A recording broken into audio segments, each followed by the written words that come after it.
Scarface, 1983, is a cinematic masterpiece synonymous with the image of Tony Montana and becoming a cultural icon for decades.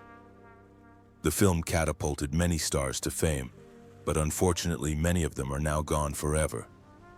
In this video, we will remember Scarface actors who tragically passed away, looking back at their careers and the legacy they left for cinema. Robert Loggia as Frank Lopez.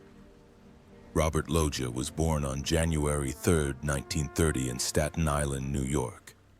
He was 53 years old when he appeared in Scarface in 1983, playing Frank Lopez, a powerful drug lord and rival of Tony Montana, appearing in several key scenes, especially tense confrontations with Al Pacino's character.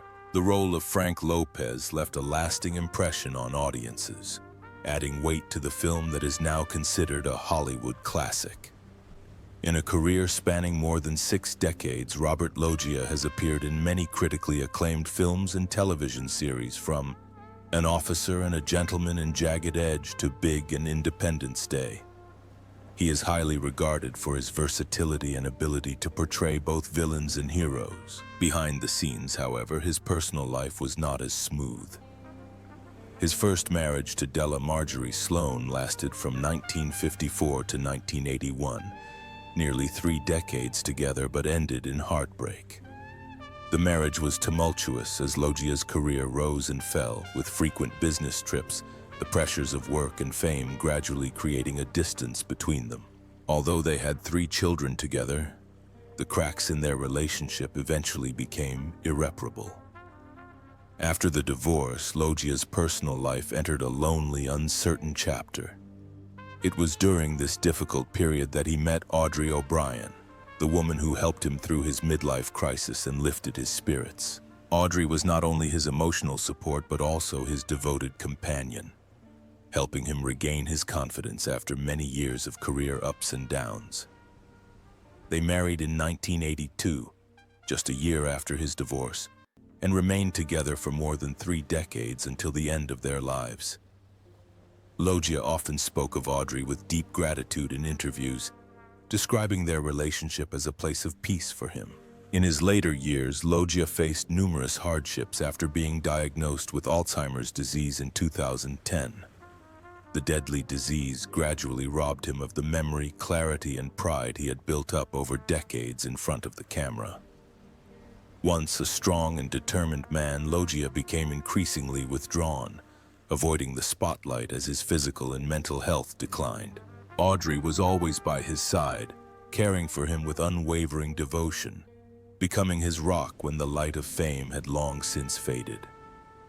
Robert Loggia passed away on December 4, 2015 at his home in Brentwood, Los Angeles, from complications related to Alzheimer's disease. He was 85. His net worth at the time of his death was estimated at $10 million. The result of over 60 years of dedication to the arts. Paul Shenar as Alejandro Sosa Albert. Paul Shenar was born on February 12, 1936, in Milwaukee, Wisconsin.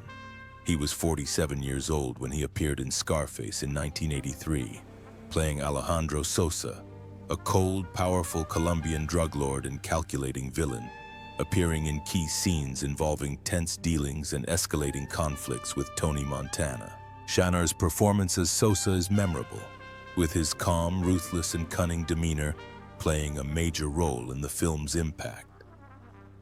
Before his rise to fame in Scarface, Paul Shenar was a respected figure on stage and television. He was a founding member of the American Conservatory Theater, ACT, where he lived out his passion through over 40 classic roles. Throughout her illustrious career, Shenar also had a deep and meaningful relationship with actor Jeremy Brett. Their relationship lasted from 1973 to 1978, leaving Shenar with lasting memories even after they eventually went their separate ways. The two remained bonded by friendship and mutual respect until Shanar's final days. But behind the bright lights and big screens, Paul Shenar quietly struggled with himself. Despite his intelligence and talent, he still had to live under the weight of social prejudice at the time, especially as a member of the LGBT community. He did not marry or have children, devoting his heart to art. After Scarface, he continued to have impressive roles. But deep inside, Shanar felt increasingly lonely and lost in the fame he had built. In 1983, at the height of his career, fate dealt him a bitter blow. Paul Shanar was diagnosed with HIV/AIDS.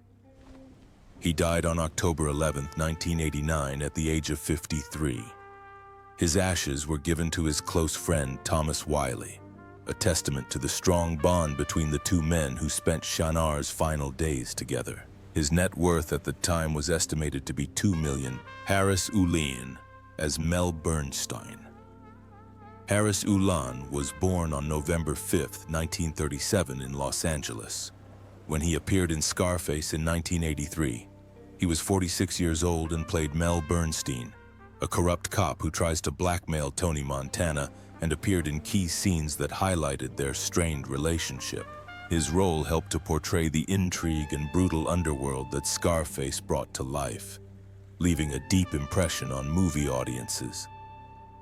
Throughout his career, Ulan has been a familiar face with more than 100 roles on stage, television, and film. He has conquered audiences with diverse performances in Ghostbusters 2, Clear and Present Danger, Training Day, and the Ozark series. His personal life was also fraught with ups and downs. He was in a high-profile relationship with Faye Dunaway, which ended in turmoil after just a year together. In 1975, he married actress Gwen Wells, who was with him for nearly 2 decades until her death from cancer in 1993, leaving Ulan deeply saddened and with a void that has been difficult to fill. In the years following his tragic loss, Ulan found companionship and understanding with actress Kristen Lohman, and they married in 2005.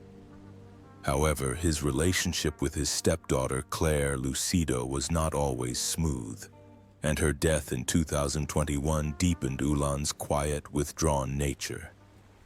He faced periods of depression and isolation, especially as his steady and admirable career had yet to reach the heights he had dreamed of. Harris Ulan died of heart failure in New York City on June 10, 2025, at the age of 87. His net worth at the time of his death was estimated at $44 million. But his legacy was much more than material wealth. Angel Salazar's real name is Chichi. Angel Salazar was born on March 2 in 1956 in Cuba. He was 27 when he appeared in Scarface in 1983, playing Chichi, Tony Montana's loyal friend who brought a touch of humor to the film's dark world, especially in the horrifying chainsaw scene in the final bloody battle at Tony's mansion. The role made Salazar a familiar face to Scarface fans. Salazar's life, like his character Chichi, has been a roller coaster. As a teenager, he escaped Cuba by swimming to Guantanamo Bay Naval Base, starting from scratch in New York. From amateur comedy shows where his catchphrase "check it out" became popular, he gradually made a name for himself in the entertainment industry. After Scarface, Salazar appeared in Punchline 1988, Carlitos Way 1993, HBO comedy specials 1993, and Last Comic Standing. Yet despite his talent and stage charisma, he never truly escaped Chichi's shadow or achieved the heights of fame he once dreamed of. Behind the scenes, Salazar faced equally dark personal tragedies. He fell into addiction, particularly cocaine, which ruined both his career and his personal life. Failed relationships, mounting debt, and financial instability kept him from having a stable life, although he continued to perform stand-up comedy until the end of his life. His final performance at the Laugh Factory in Reno, Nevada, in July 2024, just a month before his death, was a testament to his enduring love for the craft despite the hardships. Angel Salazar died on August 11, 2024, at a friend's home in Brooklyn at the age of 68. His death was determined to be due to acute drug toxicity from a combination of cocaine, cyclobenzaprine, and diphenhydramine, along with underlying hypertrophic cardiomyopathy. His net worth at the time of his death was estimated at $1 million, much of which had been wiped out after years of financial struggles. Miriam Colon as Mama Montana. Miriam Colon was born on August 20th, 1936 in Ponce, Puerto Rico. She was 47 when she appeared in Scarface in 1983, playing Mama Montana, a loving mother tormented by the path of crime her son, Tony Montana, has chosen. Every time Mama Montana appeared on screen, she left a lasting impression, embodying both the compassion and moral conscience that Tony no longer had. Behind her powerful and successful performances on stage and screen, Colon's life was filled with quiet sadness. Her first marriage to George Paul Edgar, which lasted from 1966 to 1976, seemed to promise happiness, but ended in heartbreaking loss when Edgar died after a long illness. His death left Colon alone, struggling with isolation even as her career took off. At the time, even as she enjoyed success with projects like One Life to Live, she found herself coming home every night to a silent battle. In 1987, hoping to find peace, Colon remarried, this time to Fred Valle, but even that marriage did not bring complete happiness. Irreconcilable differences combined with the pressures of work and the burden of past emotional traumas strained their relationship. She immersed herself in the arts, building a reputation through roles in the House of the Spirits and on Broadway. But behind the applause was a lingering loneliness. Her emotional pain was compounded by the loss of a family member to illness, a tragedy she rarely shared publicly, but which left a void in her heart that was difficult to fill. These losses, combined with the persistent stress in her personal life, meant that no matter how successful she became, she never found true peace. She went through a period of despair when the spotlight was turned off and she found herself alone in a room filled with mementos from her glorious past.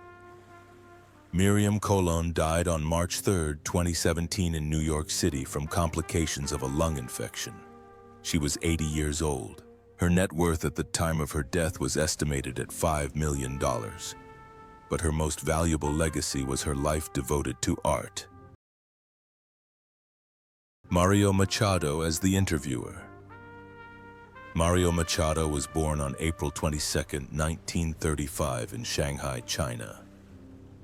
He was 48 when he appeared in Scarface in 1983 and played the interviewer, a small but subtle role that provided a rare moment of calm amid the film's chaotic criminal world. Amidst gunfire and bloody intrigue, Machado's calm interviewer provided the audience with a brief moment of calm before the storm of violence resumed. Off-screen, Mario Machado's life was full of ups and downs.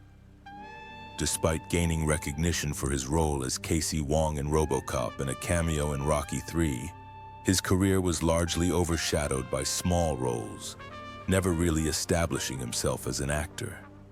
The unnamed pressures of unstable work and the harsh realities of the entertainment industry took their toll on his personal life, contributing to the breakdown of 2 marriages he had once believed in. After the breakups, Machado gradually distanced himself from his children, the people he had dreamed of giving a full and happy life to, but could not be close to. That emptiness became even heavier when he had to fight severe pneumonia in the last years of his life. With his health failing and his halo gradually fading, Machado lived his last days alone, filled with regret for a journey that could have been more brilliant. Mario Machado died on May 4, 2013 in West Hills, California at the age of 78. His net worth is estimated at $1 million, largely due to his radio career and quiet, consistent performances that left a mark on fans as a symbol of perseverance and dedication. John Brandon as Immigration Officer Number 3. John Brandon was born on June 21, 1929 in Rego Park, New York. He was 54 when he appeared in Scarface in 1983, playing Immigration Officer Number 3, a small role in the opening scene where he sternly represents the cold, unforgiving power of the U.S. Immigration Agency in the face of a wave of Cuban refugees, including Tony Montana. Although only briefly on screen, Brandon's performance helped create the tense, fateful atmosphere of the film's opening moments, In addition to Scarface, John Brandon appeared in films such as Serpico and The Brink's Job, as well as many other popular television series. But behind these roles was a turbulent and lonely life. Brandon went through several failed marriages, each of which eroded his faith in love and distanced him further from the children he once loved. As his family relationship fell apart, Brandon retreated into isolation as the spotlight that once shone on him flooded. As Brandon got older, his financial situation became increasingly difficult. Despite decades of dedication to the arts, his supporting roles never provided the steady income he needed. Depression weighed heavily on him as his career never achieved the recognition he had hoped for. His failing health, coupled with undisclosed complications, further exhausted him, forcing him to live out his final years on the sidelines of Hollywood, consumed by regret and lingering sadness. John Brandon died on August 25th, in Middle Village, New York, at the age of 85. His net worth at the time was estimated at $200,000, a modest sum for a life devoted to acting. Mark Margolis, better known by his stage name Alberto the Shadow. Mark Margolis was born on November 26, 1939 in Philadelphia, Pennsylvania. He was 44 when he appeared in Scarface in 1983, playing Alberto the Shadow, a silent, cold-blooded, powerful assassin working for Alejandro Sosa, with intense action scenes, including the iconic assassination that Tony Montana foiled at the last minute. Despite his few lines, Margolis's deadly gaze and menacing presence are unforgettable. Behind a career that included stellar performances in Breaking Bad, Better Call Saul, and Darren Aronofsky films like Requiem for a Dream, Margolis's life was far from easy. He married Jacqueline and Margolis in 1962, a marriage that was solid but challenging, especially in the early years when both struggled financially. They lived in shabby New York apartments, struggling to pay rent for the small roles Margolis was given in off-Broadway productions. The worries didn't stop there. Their only son, Morgan Margolis, endured a tumultuous childhood, including a period of drug addiction, which put a huge strain on the family. Margolis found himself trying to hold on to a fading career while also supporting his loved ones through the storm. He suffered years of depression and felt forgotten by Hollywood, especially as his acting opportunities dwindled until his role as Hector Salamanca in Breaking Bad revived his fame and passion for acting. Even as his career was resurgent and he was honored with Emmy nominations and fan love, Margolis still bore deep scars from the countless challenges he faced.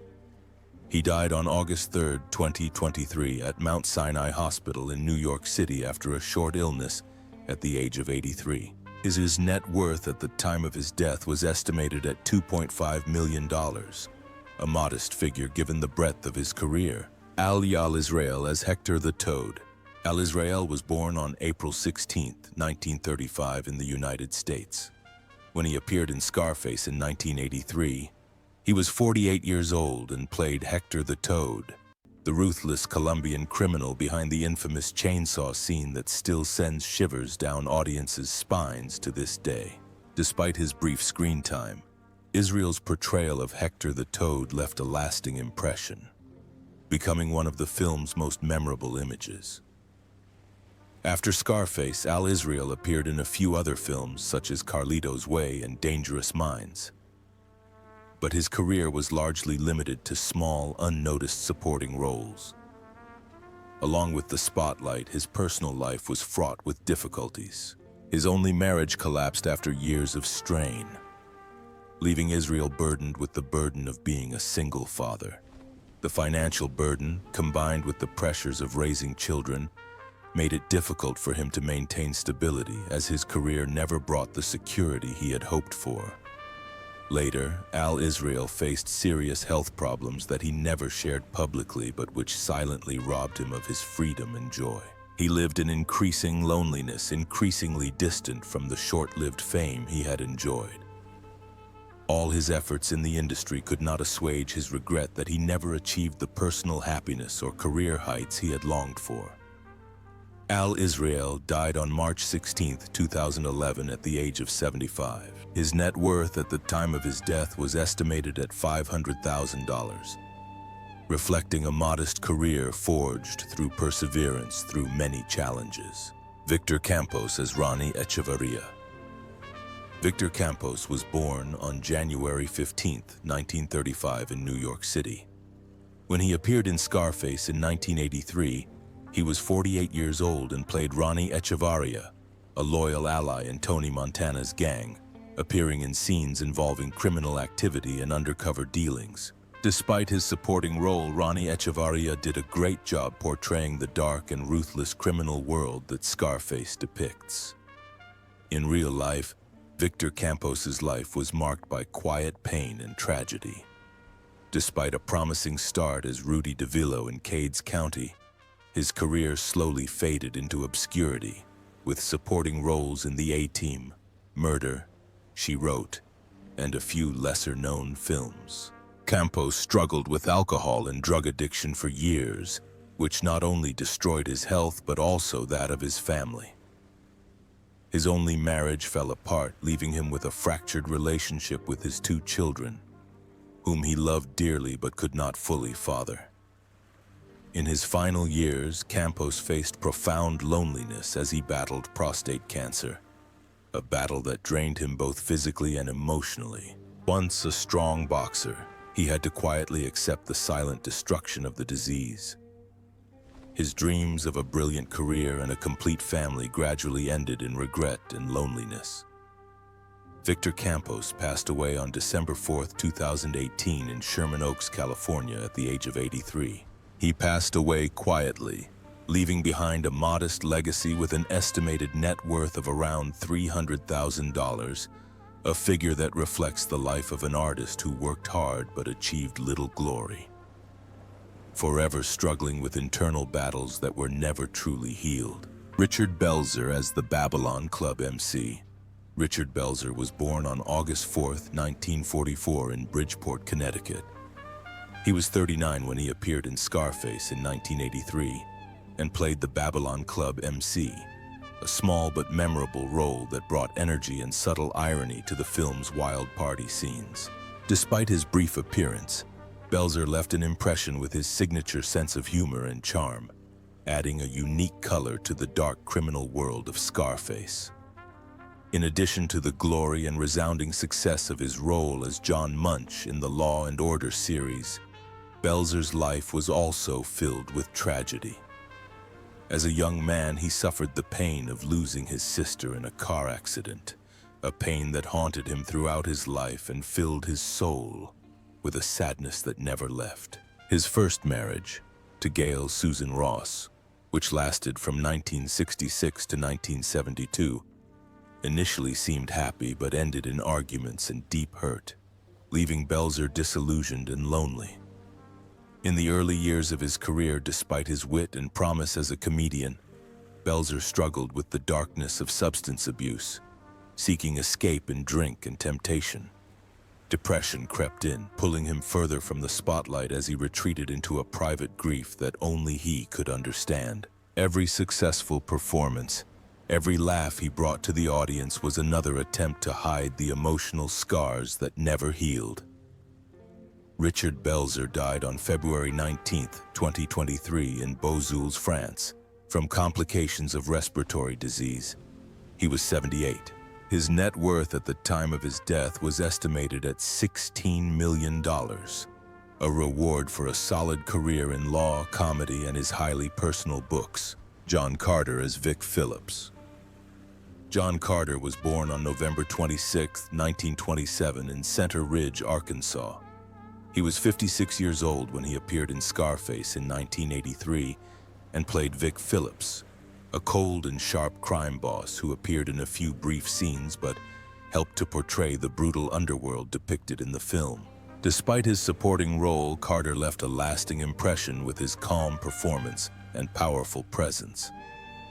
After Scarface and films like Badlands and The Hoax, Carter's life was plagued by personal pain that never went away.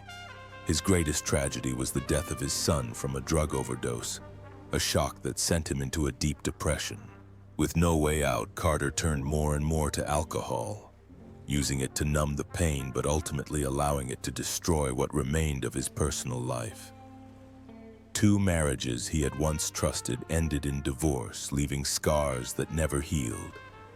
His relationship with his surviving children grew increasingly distant as he struggled to maintain his role as a father while drowning in his own storm. Despite his many years of dedication to the arts, with numerous supporting roles in film and television, Carter remained forever removed from the success he had dreamed of. John Carter died on May 23, 2015 of pneumonia at the age of 87. He died quietly and alone, leaving behind a modest career and an estimated net worth of $400,000, a figure that reflects the life of a dedicated artist forever overshadowed by personal tragedy.